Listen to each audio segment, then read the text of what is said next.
Even Chris was abducted. I went to see him at Ginger Road. They had denied him simple things, including slippers, that giant you see there. This Parliament, Madam Speaker, should also demand for an explanation from Kenya. Here is our neighbor in my village. He has not been able to shed off his all the habits of RBCs. Madam Speaker, this statement... Give us the statement.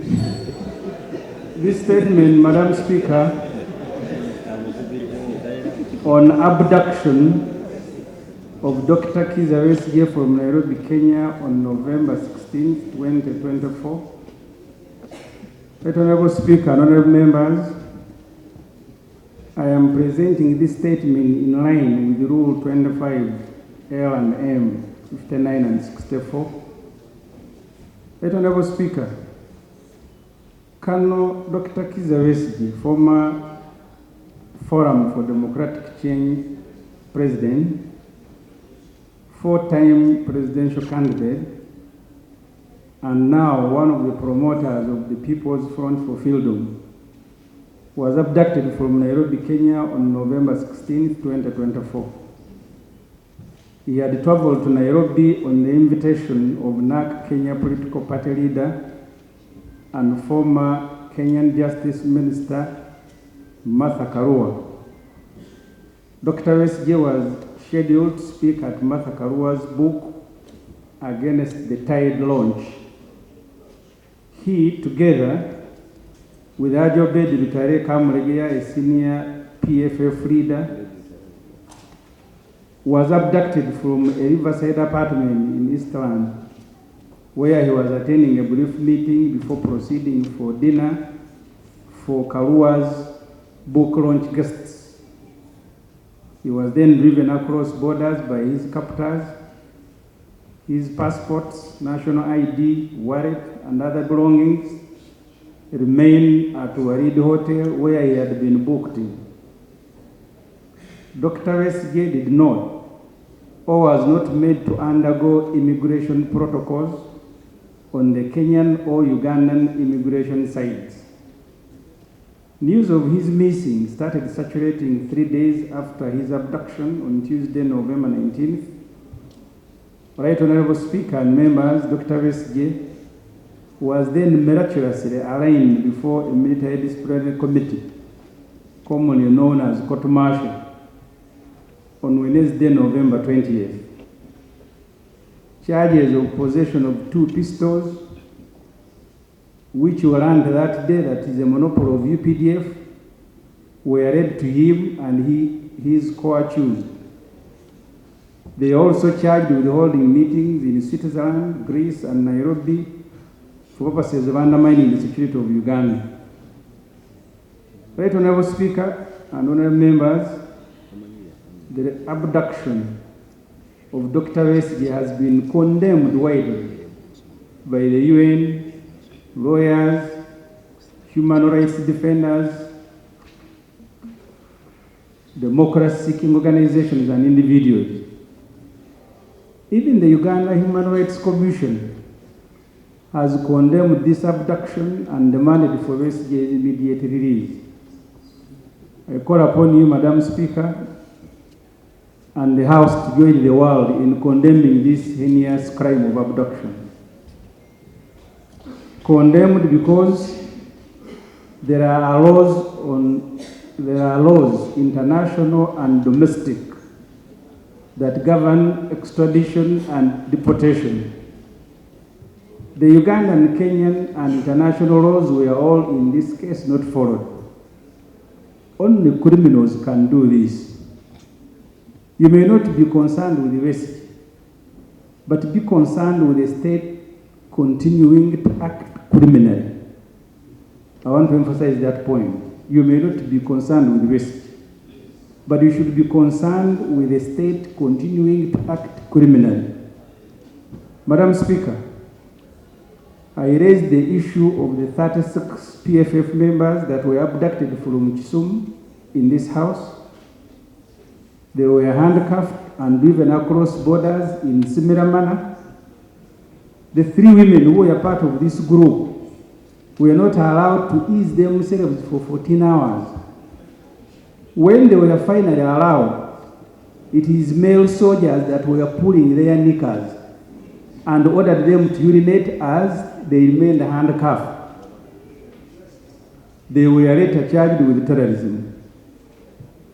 Madam Speaker and members, we are concerned with the continuing human rights violations by the NRM government, including ministers working in jails and making people to confess to crimes they have not committed, and then getting the NRM chairman to pardon them. All these things concern us, and they should concern every MP.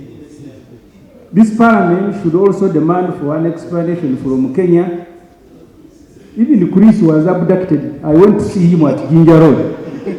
They had denied him simple things, including slippers, that giant you see there. This parliament, Madam Speaker, should also demand for an explanation from Kenya, representing us in finding out how the Honorable Nevanda died. They charged him with stealing body parts. Is that a part of your statement? No, I was reminding him to sit down and listen to the statement. Maybe you wanted to compliment I am on sorry, what? Madam Speaker. Madam Speaker and members, we are concerned with the continuing human rights violations by the NRM government. This must stop. We demand for an explanation from government, Madam Speaker. This parliament should also demand for an explanation from Kenya, whether it still subscribes to the East African Community Brotherhood. The ministers of internal affairs, who heads immigration, foreign affairs, and defense, Madam Speaker, must be made to explain to this parliament this incident and to the country. Madam Speaker, I thank you very much. Thank you, government.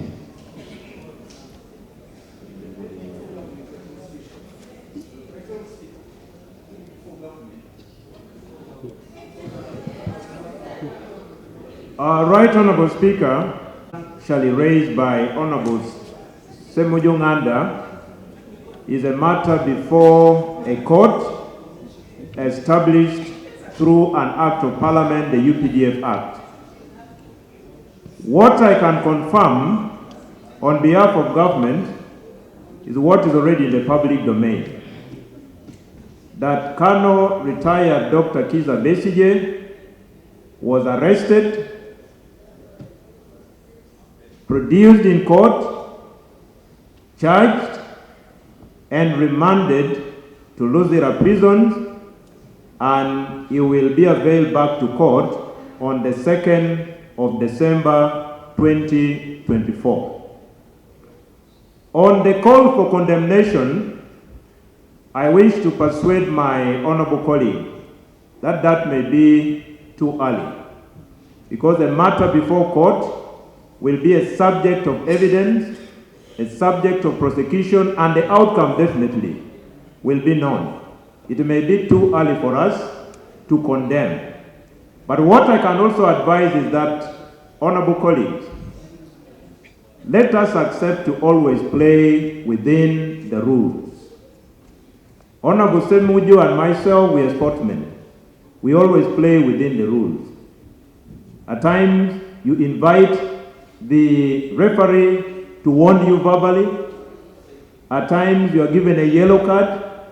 But if you are an habitual offender, you are red carded.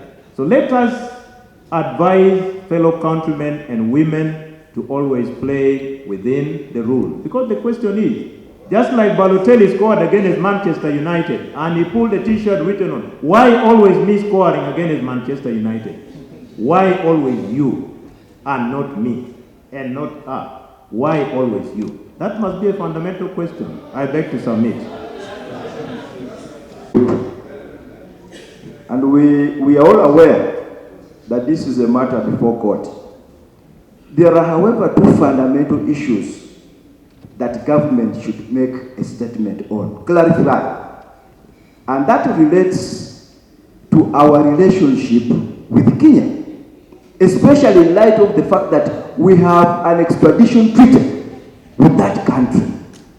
How safe are Ugandans? Now, that is outside the purview of sub judice, if we really want to hide under that. Number two, there is the element of... Honorable Besigye, government will make a statement without going to the merits of the case.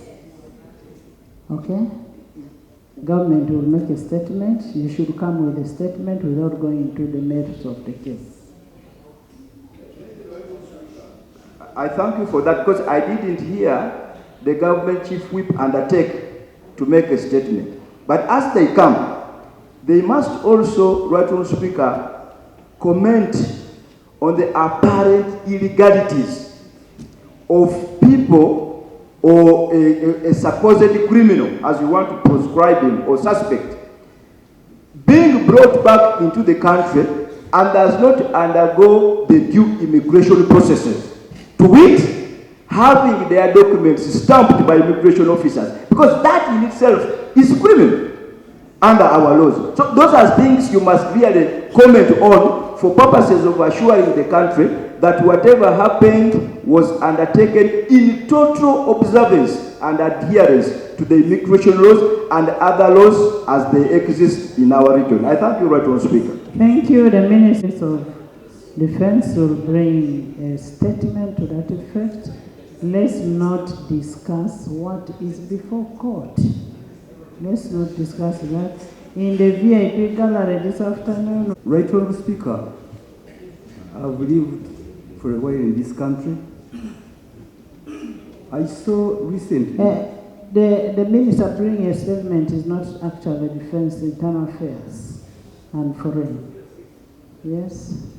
Not so long ago, Right Honourable Speaker, we had a case of one Jamil Mukuru who was arrested in Tanzania for terrorism, and the due process was followed for him to be brought back to face trial in the country.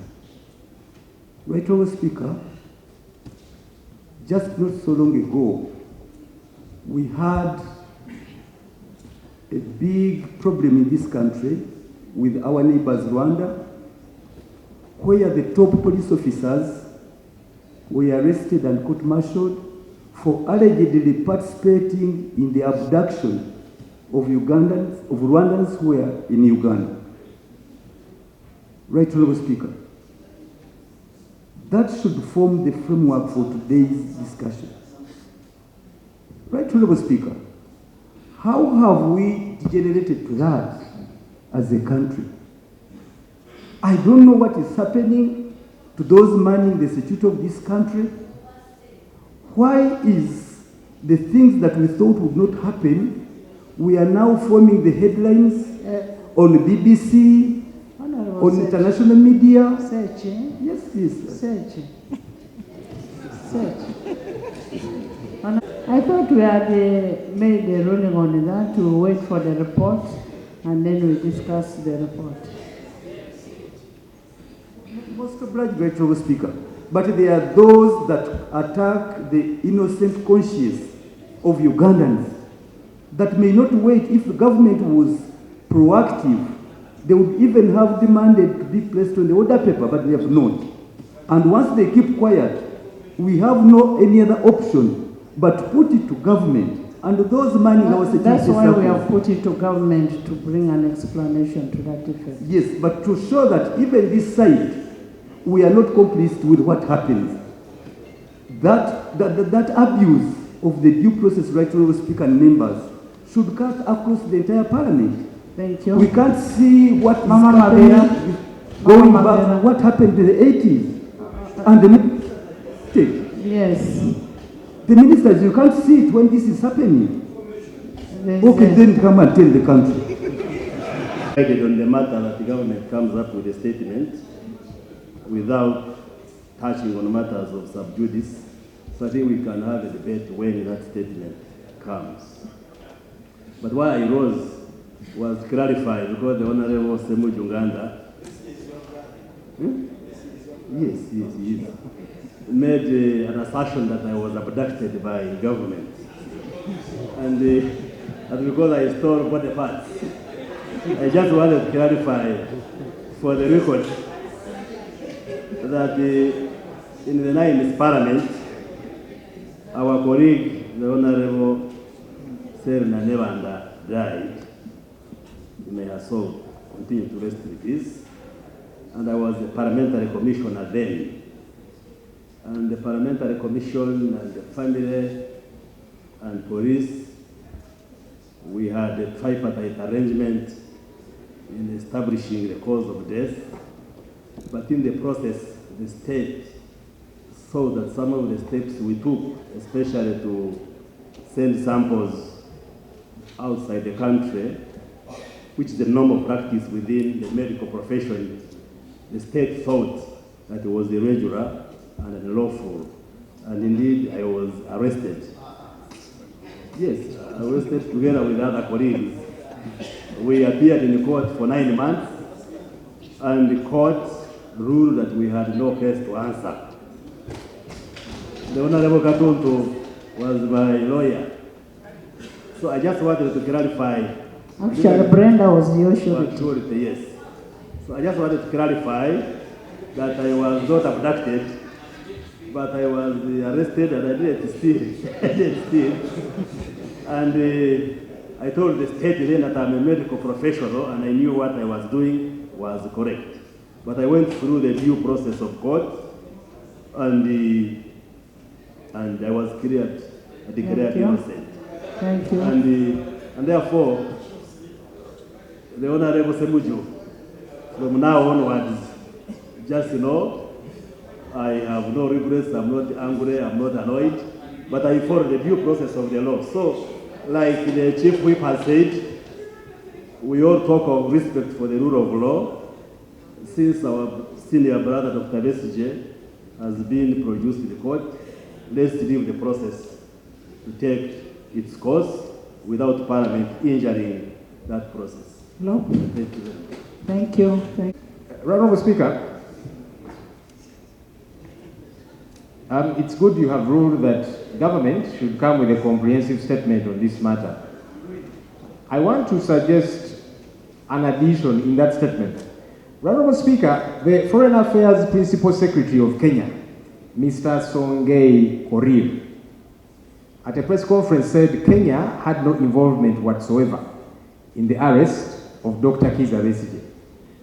Government should explain to us how then it went to Kenya without the authorization of Kenya and picked up Dr. Kizza Besigye. Because the Foreign Affairs Principal Secretary mentioned that. I think it will be important for that explanation to come through. Because Uganda can't keep going wherever and picking people. But also, finally, Honourable Speaker, I think you need to guide government on when they should bring this statement. Otherwise, they might take donkey's years conveniently and not bring that statement. I have to bring the report on foreign affairs, but as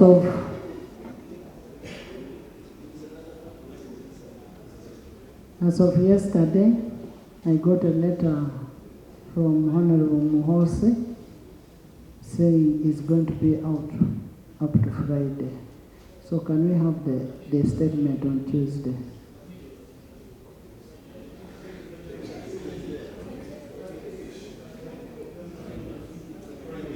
Honourable Speaker, your guidance is already on record. Permit us to bring the statement without injuring the substantive matter in court on Tuesday next week. Next item.